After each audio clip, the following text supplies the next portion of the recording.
बिस्मिल्लाहिर्रहमानिर्रहीम। अस्सलामुअलैकुम दोस्तों, क्या हाल चाल हैं।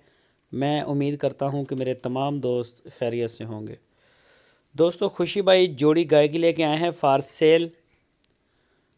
गाय आप देख सकते हैं, दोनों चोलस्तानी हैं और दोनों गाय ताज़ा सूई हैं अभी, और दोनों के नीचे बछड़ियां हैं, फीमेल काफ। वीडियो को आप एंड तक देखें, छोटी सी वीडियो है, आपको दोनों गाय भी चेक कराऊंगा और बच्चे भी आप देखना। तो ये पीछे इनका दूसरा सूबा है इन गायों का, और पिछले सूबे का मिल्क रिकॉर्ड इन दोनों का है तकरीबन 10 से 11 लीटर। 10 से 11 लीटर इनका मिल्क रिकॉर्ड।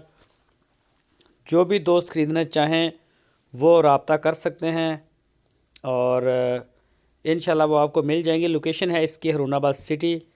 तो जो भी दोस्त इंटरेस्टेड हों वो उनके डेरे पे जाएं, खुशी भाई के पास, मौके पे जाके अपनी तसल्ली करें हर चीज़ की।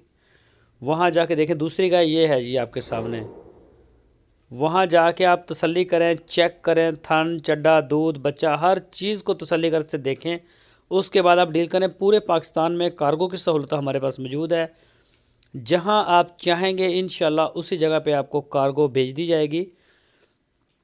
तो जानवरों को आप मौके पे जाके चेक कर लें, तसल्ली कर लें, ताकि जानवर जो है वो आप जो भी उसका है वो देख लें। तो इंशाल्लाह इनको हम भेज देंगे। ये चेक करें जी, ताज़ा ताज़ा सुई है अभी माशाल्लाह।